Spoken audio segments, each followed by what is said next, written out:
Kas tai yra ta teisinė šeimininko atsakomybė? Aš gal pasakysiu, pradėsiu nuo to, kad nuo to momento, kai žmogus įsigyja augintinį, jis yra už jį atsakingas pilnai teisiškai. Teisinė atsakomybė yra iš dviejų pusių. Viena pusė yra, kuomet tu esi atsakingas prieš augintinį. Tai reiškia visą tai, ką kalbėjo Aliona, ką kalbėjo Rūta apie gyvūnų gerovės užtikrinimą.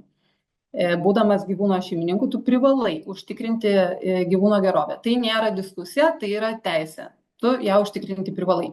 Todėl prieš įsigijant gyvūną būtinai reikia susipažinti su informacija apie gyvūno rūšį, gal apie gyvūno veislę, priklausomai nuo gyvūno, bet tikrai pasiruošti tam, nes tu turi žinoti, kad tu būsi atsakingas, jeigu tu neįvykdysi, neįgyvendinsi laikymo sąlygų to konkretaus gyvūno rūšies.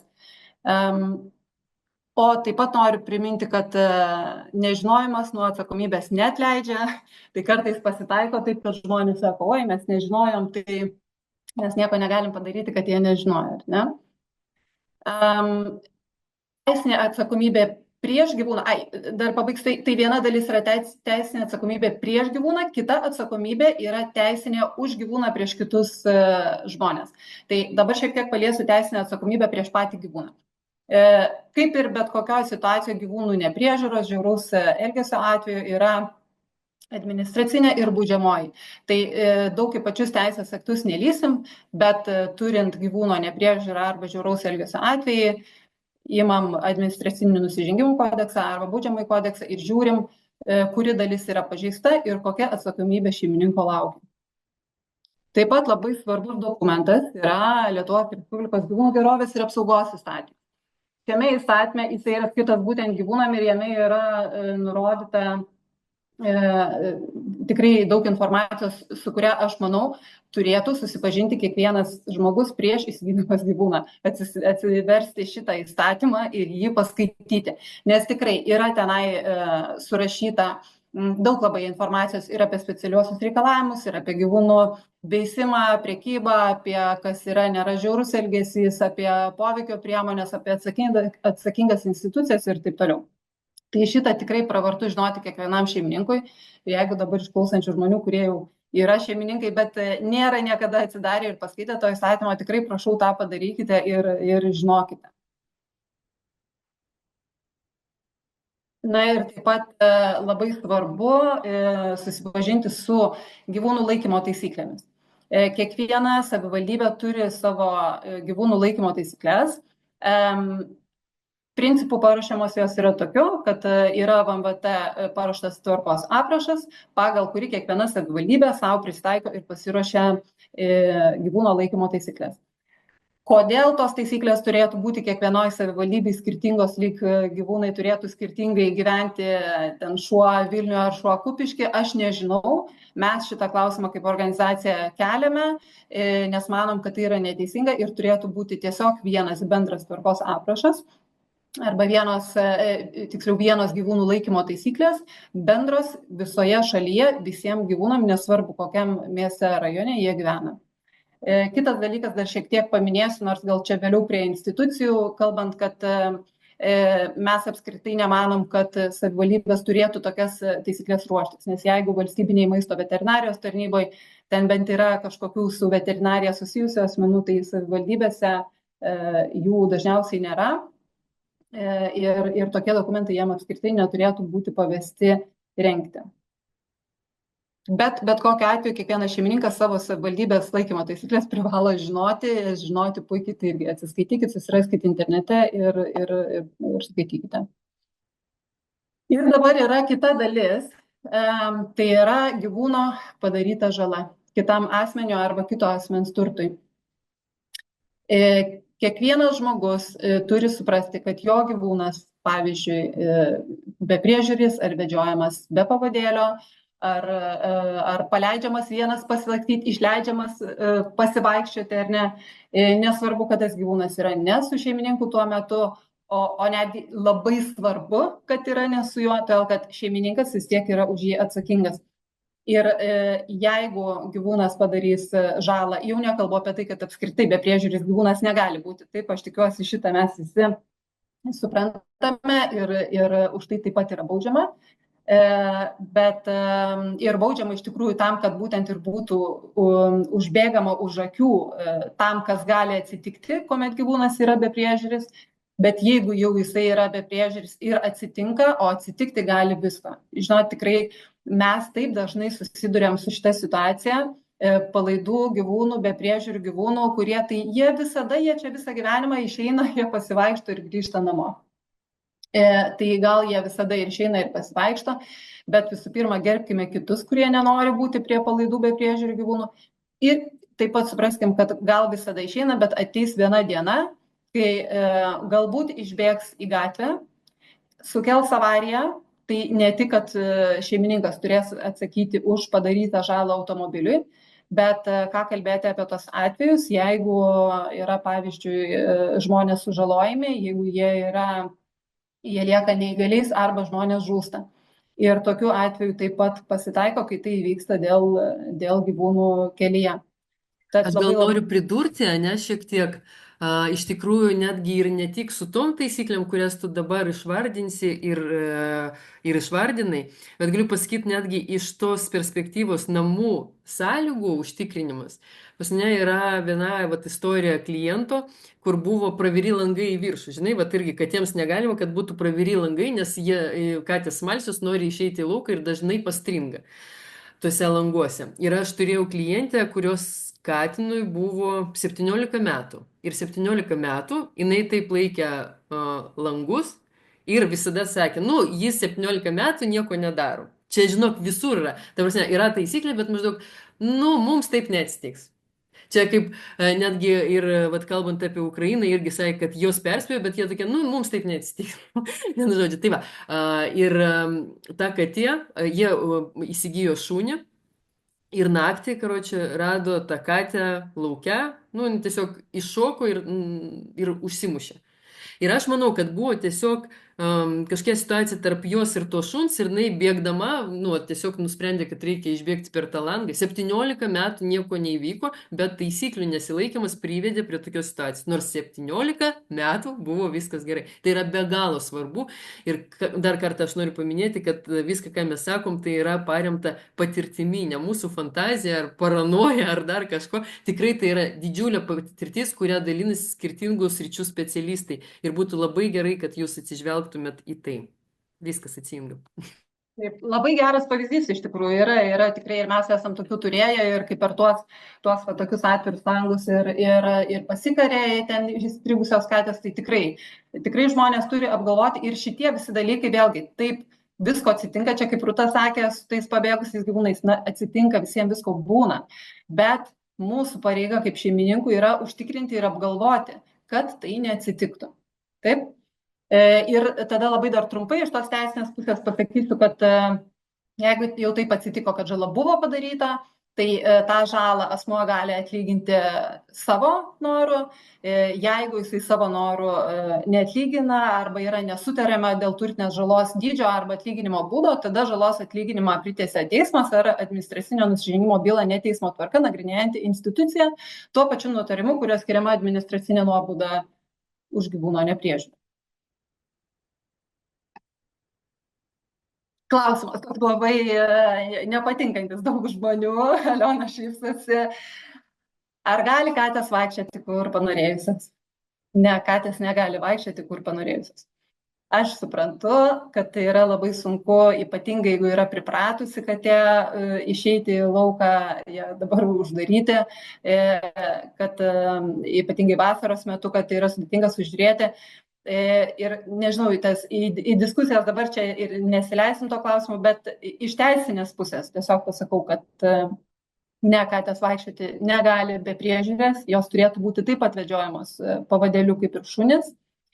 Ir tikrai gauname mes pranešimų ir galiu pasakyti, kad vis daugiau jų dažnėja tokių pranešimų, kur kaimynai skundžiasi, kad kaimynų katės vaikšto palaidos, kad ateina pas juos į kiemą, prisisioja, iškapsto žemės ir taip toliau. Tai tokiais atvejais mes na, kaip ir padėti labai negalim, bet ir tos praktikos Lietuvoje dar tikrai nėra šio klausimo, bet iš teisinės pusės, iš tikrųjų, jeigu būtų kažkokia situacija, ar jeigu būtų įrodoma, kad vėlgi kažkokia žala padaryta dėl katės, tai lygiai taip pat šeimininkas turėtų atlyginti.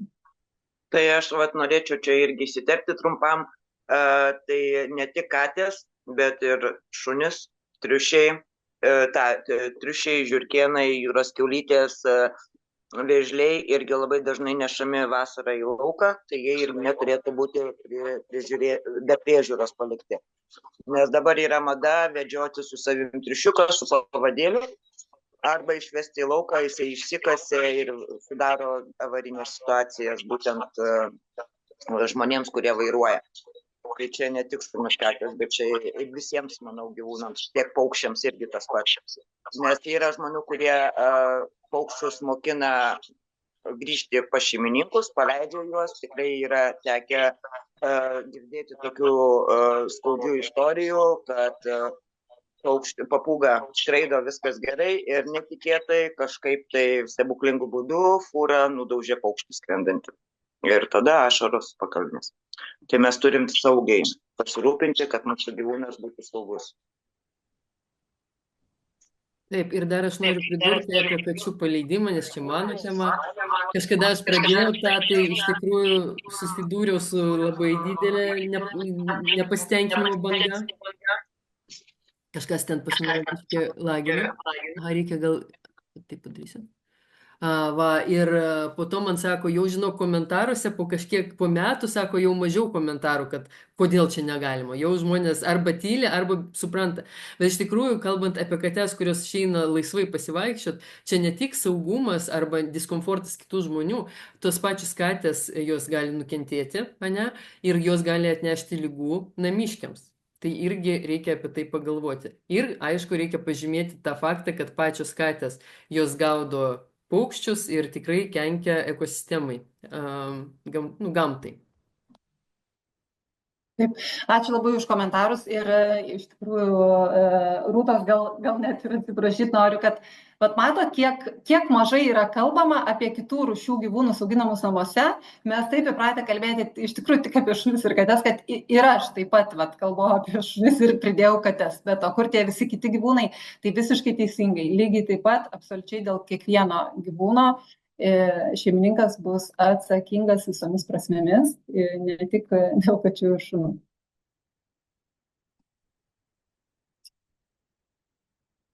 Ar gali vaikai vedžioti gyvūnus? Iš teisinės pusės pasakysiu tiek, kad už vaikus iki 16 metų yra atsakingi tėvai. Tai jeigu kažkas atsitiks, turės atsakyti tėvai, nuo 16 metų jau atsako vaikai. Tai čia iš teisinės pusės. Ar iš moralinės, tokios etinės pusės gali vedžioti, manau, čia yra diskusijos klausimas ir galbūt net ir Aliona ir Rūta turės ką pasakyti. Aš galiu pasakyti, kad pirmiausia, yra labai svarbu atkreipti dėmesį į vaiko amžių, brandą, pajėgumą, ar ne, nes tikrai nelygu, ar mes kalbam apie 7 metų ar apie 14 metų vaiką. Taip pat atsižvelgti gyvūno dydį, jėgą, į augintinio savybės, į gyvenamąją vietą ar aplinką, kurioje būtų gyvūnas vedžiojamas. Bet aš asmeniškai tai visą laiką sakau, iki kokio amžiaus, tai čia toks svarstytinas klausimas, bet šiaip mano nuomonė yra, kad jau geriau tą gyvūno vedžiojimą paversti tokiu šeimos užsiėmimu, šeimos laiku ir vesti kartu, todėl kad niekada nežinai, kas gali atsitikti. Net jeigu vaikas išvedė ten kažkokį mažutį gyvūnėlį, kurį lengva sužiūrėti, ten kažkokį, sakykime, Yorkšyro terjerą, visko gali atsitikti. Ir vaikam atsitinka tai daugiau negu suaugusiam. Tai supraskime, kad gali ir išslysti pavadėlis, ir kažkaip išbėgti į gatvę tas gyvūnas, ir tada jis gali būti partrenktas to vaiko akivaizdoje. Arba net jeigu jisai niekur neišlys, gal gali pribėgti kitas didelis šuo ir to pasitaiko gana dažnai dėja tokių tikrai tragiškų mirčių, kuomet palaidi, dideli šunys laksto ir užpuola mažesnius. Tai įsivaizduokit šitoj situacijoje vaiką ir kokia tai būtų trauma, tai ne tik gyvūnui, ar trauma ar neišgyvenimas, bet ir trauma vaikui visam likusiam gyvenimui. Tai tiesiog, sakau, diskutuotina tema, bet aš tai siūlyčiau pasiversti šeimos laiku ir daryti tą kartu, nes, na, vis tiek bent iki 16 metų atsakomybė tai yra suaugusiojo. Na, iš tiesų ir ta trauma vaikui buvo vienas atvejis įkeltas, tiesiog aš pamačiau, ne, įkėlė ir beje Rusijoje, kur tos taisyklės tikrai yra tokios dar labai slidžios, vedžiojo mažą šuniuką vaikas, 12 gal metų, ir tą mažą šuniuką užpuolė palaidas aviganis. Ir komentaruose rašo, nu tai va, privedžiojo. Nu, ta prasme, supranti, ta pati situacija galėjo atsitikti ir suaugusiam žmogui, tiesiog tu nepabėgsi nuo jo, ten buvo tokios aplinkybės. Tačiau skirtumas vaiko ir suaugusio yra tas, kad vaikas gal mažiau pasirengęs tokiom ekstremaliom situacijom. Nes žmogus suaugęs, jis jau gali ir paimti, gal ne taip išsigąs to aviganio, nes vaikas gali ir išsigąsti aviganio šalia to. Nu, vat, tokie niuansai. Ir aišku, ta psichologinė trauma gali būti. Ar gali neveiksnus asmuo laikyti gyvūną? Teisiškai negali. Yra draudžiama laikyti gyvūnus asmenim įstatymų nustatyta tvarka pripažintiem neveiksniem šioje srityje. Labai svarbi dalis yra pripažintiem. Vadinasi, asmuo turi būti mediciniškai iš tiesų turi būti pripažintas, kad jis yra neveiksnus tam, kad galima būtų šitą taikyti. Ir taip pat išimtis yra, kad asmenys, kurių veiksnumas šioje srityje yra apribotas, gali įsigyti, laikyti gyvūnus tik turėdami rūpintojo sutikimą. Tai čia labai trumpai gal iš tą temą neeinant, bet svarbus klausimas paliesti, kad negalima, bet tai turi būti medicinė diagnozė. Tam, kad būtų galima pritaikyti teisės aktą. Kas atsakingas už gyvūną po šeimininko mirties? Irgi tokia gera tema. Yra taip, kaip turėtų būti ir yra taip, kaip yra. Ir tai yra labai dvi skirtingos realybės. Teisiškai gyvūnai Lietuvoje yra laikomi turtu, todėl turėtų lygiai taip pat, kaip ir kitos gerybės, visokios ten sodybos, kurias puola visi dalintis ir priimti, tai turėtų lygiai taip pat atitekti paveldėjimo principų giminaičiams ar asmenims, kurie numatyti paveldėti. Bet realybėje dažniausiai taip nevyksta. Daug labai tokių situacijų, kur ypatingai kalbant apie kažkokias sodybas, kur pririštas šuo gyveno jisai tenai prie būdos, tai taip kaip jis dažniausiai, jeigu pririštas prie būdos, tai nelabai jau ten rūpėjo šeimininkam, tai juo labiau nerūpės jisai tiem, kas po to šeimininko ateis. Ir netgi esame turėję tokių situacijų, kur gyvūnas buvo tiesiog paliktas likimo valiai. Tiesiog niekam. Iki tol, kol kažkas jį pamatė ir pranešė, ir ne vieną tokią atveju esam turėję. Tai įsivaizduokit, žmonės pasiema ir išsidalina viską, bet čia tokia tarsi pilka zona gaunasi, kad jiem niekas nepaėmė, neperdavė, nepristatė to gyvūno ir nepasirūpino, kad jis ten dokumentuose irgi būtų ir tarsi jisai tampa niekieno atsakomybė.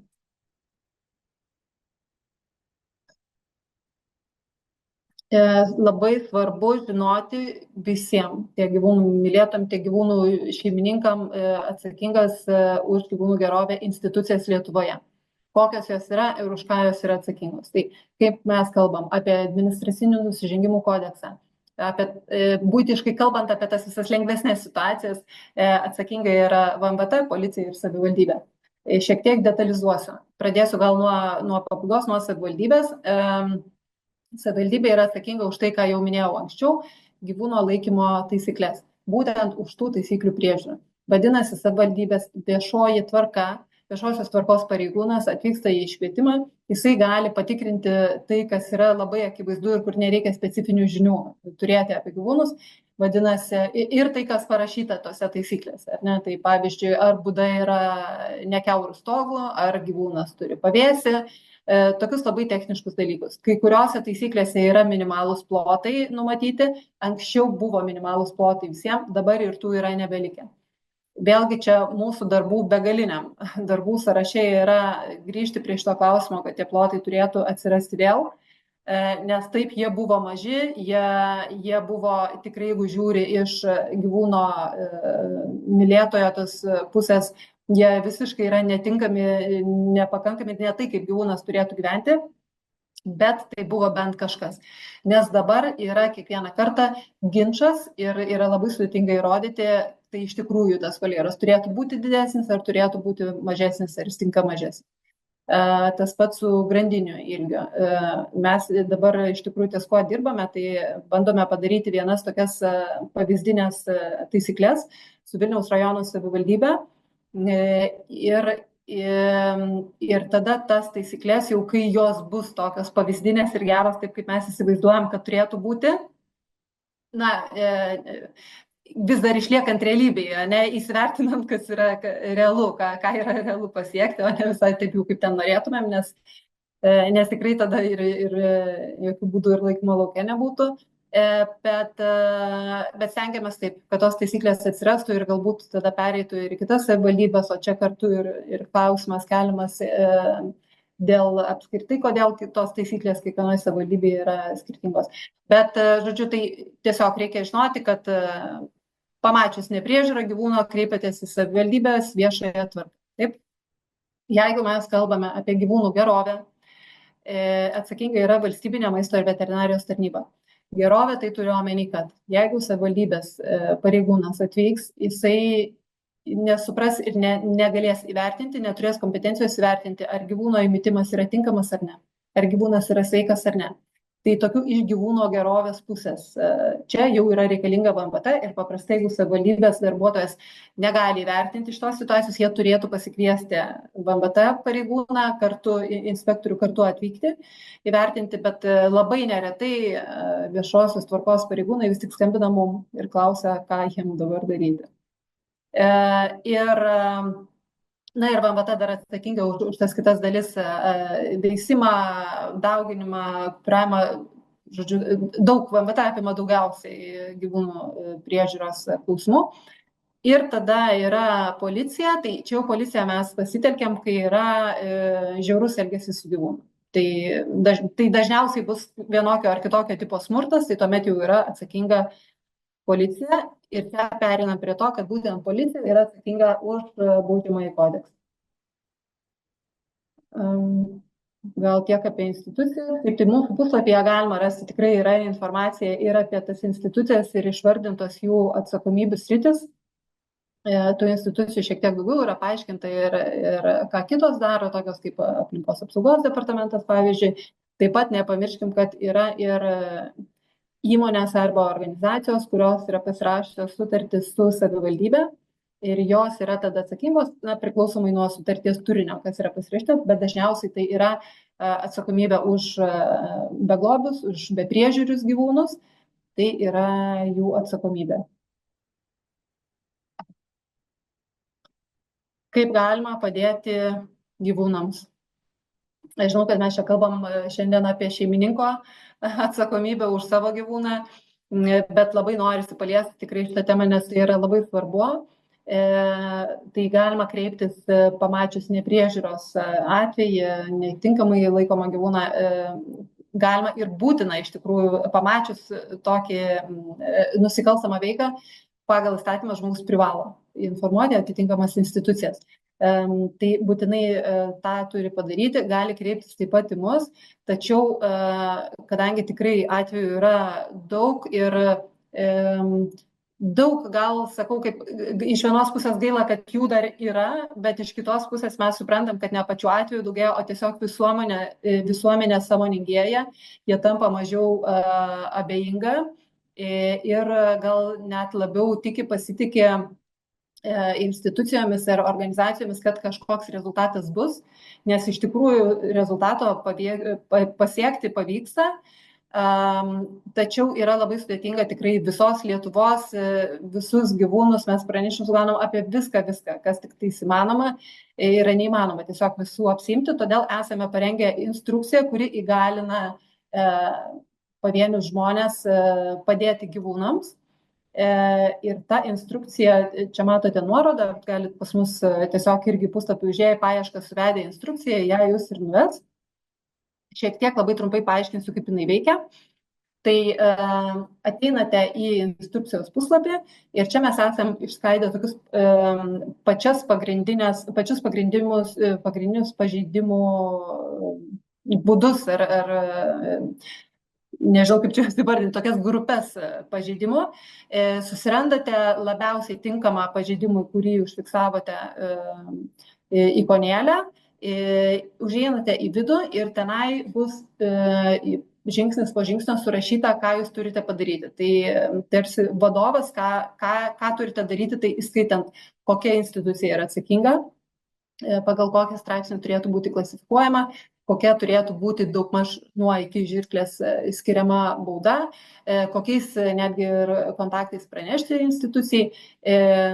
Taip pat labai svarbu, paminėsiu, būtinai visada fiksuoti tokius atvejus, todėl kad pirmas nubaudimas dažniausiai gana juokingas būna, bet už pakartotinį pažeidimą jau baudos yra tikrai nejuokingos, bet kad tas pakartotinis, nežinot, nes būna tokiu atveju, oi, mes ten matėm, čia jau metus laiko mes ten matėm. Tai matėm ir nieko nedarėm ir dabar po metų laiko mes turim situaciją, kad tai yra tarsi pirmą kartą ta situacija, ne?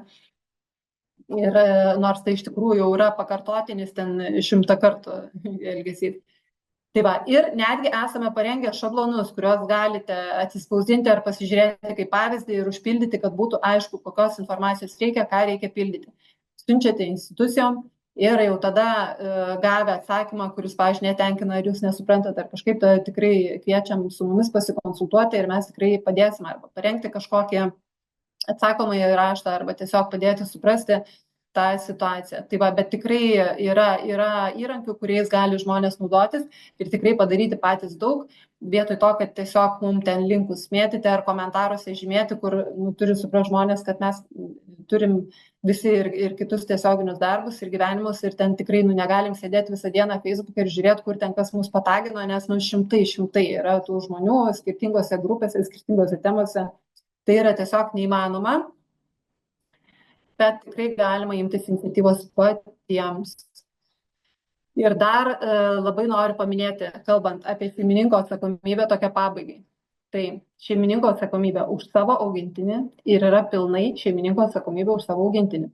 Vadinasi, jeigu jums atsitiko kažkas susijęs su jūsų augintiniu, tai yra jūsų atsakomybė ir pareiga pasirūpinti tuo klausimu, turiu omeny, kreiptis į teisininkus, jiems susimokėti ir spręsti savo klausimą, o ne ateiti į organizaciją, kuri dirba arba savanoriškais pagrindais, arba iš kitų žmonių paukotų lėšų, nes mūsų organizacija gina viešąjį interesą. Tai vadinasi, kad atstovauja gyvūnus, kurie neturi šeimininkų, arba kai tuos gyvūnus reikia ginti nuo jų pačių šeimininkų.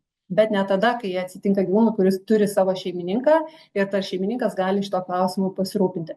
Tai mes visada tikrai, aišku, geranoriškai bent pirminę konsultaciją tikrai suteikėme ir tą darome nemokamai ir tikrai iš geros valios ir tiesiog po to jau nukreipiame į teisininkus, kurie gali padėti konkrečioje situacijoje.